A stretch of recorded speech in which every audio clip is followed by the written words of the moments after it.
Now, the rest of the story. Well, combine's getting all cleaned up. Dad's gone through, washed it once, and then now we are waxing it. Turn the lights on real quick. And we wanted to make hay today. We started the day out with the intentions of getting all the haying equipment hooked up, ready to rock and roll and run. We got 2/3. It's not by acres, it's just by, by farms. So we got this farm out at Ryan's place, obscure fields in between, the pasture, my place, and the waterways that are down my direction that are all cut. The last third of the hay we'll have to make will be the valley. The way it's looking right now, they're calling for rain next Monday, Tuesday. I'm thinking cutting it like Thursday, tedding it out, and then just leaving it lay for a few days, and then trying to get it made Monday, Tuesday. So we got the 2 balers, run 2 balers, 2 disc binds, 1 rake. The Rhino rake with a decent operator in it should be able to keep up with, or keep ahead of 2 balers. The problem is, like, running that Rhino rake down at the valley, that is the ground down there isn't exactly some place where you send an amateur driver down to rake or to really do much of anything, just because you have to be very confident in your abilities as a machine operator to not get hurt and to not damage the equipment. And even Ryan has had 2 instances this year already that cost me a little bit of money. Not a lot, but a little. I'm going to address this thing real quick. I just pulled the Easy Trail wagon out, not to use it immediately, but probably a lot sooner than what everybody thinks, including me. I'm checking the air in the tires. I'm going to go through and grease everything, and that'll be ready to go. I'll pull that outside. I'm going to make sure my camera works, and we're good to go. I got to go get the bean head, and having this out of here will give me a little bit more room to back the bean head in and unhook it, because I don't want to leave the bean head sitting outside in the rain if we get too much of any rain. The green Easy Trail grain cart, why aren't we using it? Well, because we don't need to. We got the 1,000+ bushel cart sitting outside that'll be on the 82. Then we have the red 600 bushel, is that a Brent? Grain cart of my brother's that'll probably end up on the 4640. And then as far as running this guy, it's a pain in the butt. The reason it's a pain in the butt, because the arm on it, when you fold it out, there's a bolt that we actually have to put in to strengthen the unloading auger so it'll actually run, so it'll actually fully engage, because the hydraulic arm that actually folds it up and down isn't strong enough to keep the arm from, vibrating to the point where it actually loses contact with where the gears mesh. And then you have a mess, because then you have to drop it down with corn in it, and you got to run the corn out by hand, and it's not really worth the headache. Would I put the 76 on it if in a pinch, if I really needed to? Yeah, of course. I think the 7600 can handle it just fine. The only problem is the way we've been set up here lately, we have enough mobile storage that we don't need it. I mean, getting pretty spoiled having that larger cart, and we go back to 1 year of running 2 smaller carts, then the following year is almost guaranteed we're going to go right back to running a full 1,000 bushel plus cart, because I don't think any of us are going to really put up with having to run around with 2 tractors, 2 carts, and having to deal with that all mess.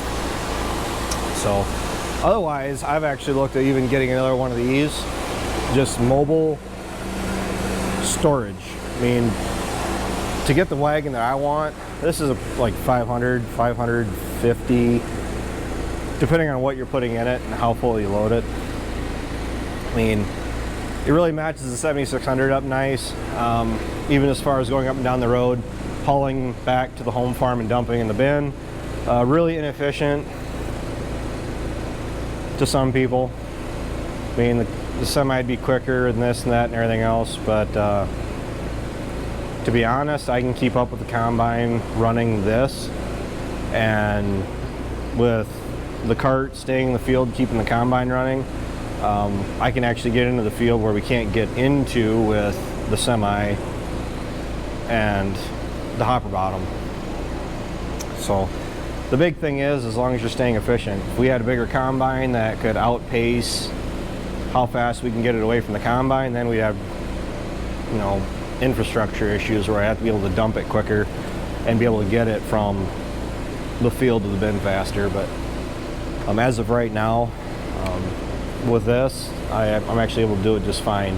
I got the rear view camera hooked up on it, which is really nice because, let's just face it, mirrors work, but if somebody's hiding behind me, this guy, you really can't hide from him. I mean, for the amount of view I have behind me, I know there is a car trying to hide behind me, and I don't have to worry about them trying to pass me, or at least not know that they are trying to pass me. And then I did put another camera. It's all full of spider webs at the moment, but that's actually so I can see how much grain is in the wagon. The reason for that is when we're loading it, I can actually move the wagon myself to make sure that I'm getting a full load of corn versus having any voids in it, because the fewer trips that I have to make, the better. Well, to avoid making fewer trips, I want this thing full right up to the top, and I'm able to do that very well. The 76 handles it just fine. I guess the only part that might be mildly concerning is maybe going down my driveway, which this wagon doesn't have any brakes on it, and the 76 handles it just fine. Coming back up this driveway here, if the gravel is worked loose, the 76 could dig a little bit trying to get back up the driveway, but not really all that much. I mean, it's usually if like we just graded the driveway or something like that, but otherwise it's a good match for the 7600. I mean, the wagon that I would prefer to get, I mean, because a lot of the equipment I look at buying, it's stuff that, okay, how long are we going to have it? Short, mid-term, long-term. Well, a gravity wagon, if properly taken care of, would have it around for a considerable amount of time. And granted, we probably wouldn't use it as much as we used to use the 250 bushel wagons or the 300 bushel wagons back when we were milking cows, because, you know, more grain, fewer trips, you're not roading it quite as much. I would really be looking for something with a tarp, with lights, with brakes, and I guess the wheel fenders on the wheels would be more of an aesthetic, just because it, you know, looks nice, and that's what more curb appeal than anything. But I'd really be looking just to keep it sheltered, keep it inside, and being able to have more mobile storage. Granted, even though you don't use it a lot, the big perk to having a couple of these bigger wagons is pretty much the number one reason would be for soybeans.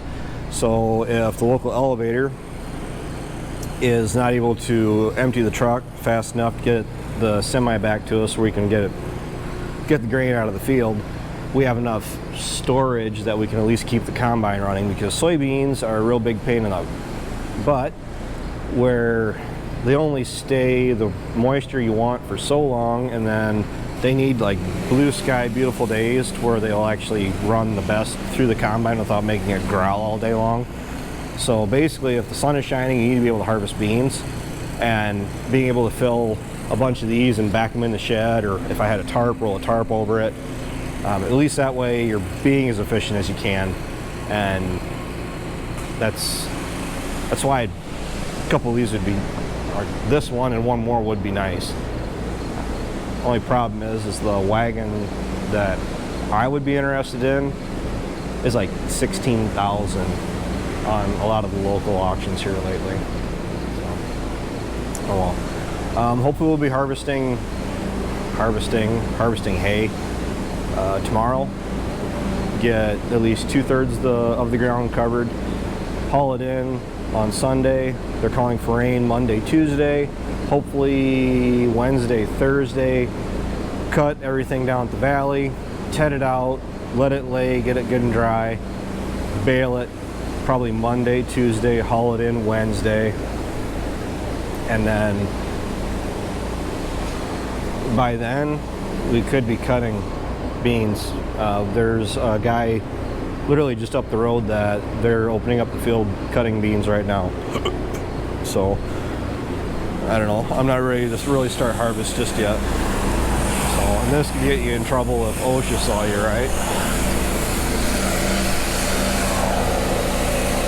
Washed, hit with the soap, the foamer, and then we're going to go through and he's going to wax the combine down again too here in the next couple days.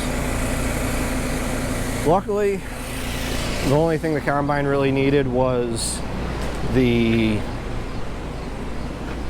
chopper in the back. Needed new blades and the new paddles, which we had one or a few too many of the paddles for the back end. So I'm going to return them because they will get lost before I need to use those again. And grease it. Cab's been cleaned and the combine's pretty ready to go. Just got to go through and do the corn head and the bean head as far as grease them and check the sickle sections in the bean head, and we should be able to harvest whenever we really get around to it. So, well, there's your update. Thanks for watching. Thanks for tuning in. Take care. Take it easy. Keep in touch. I'll talk to you guys later.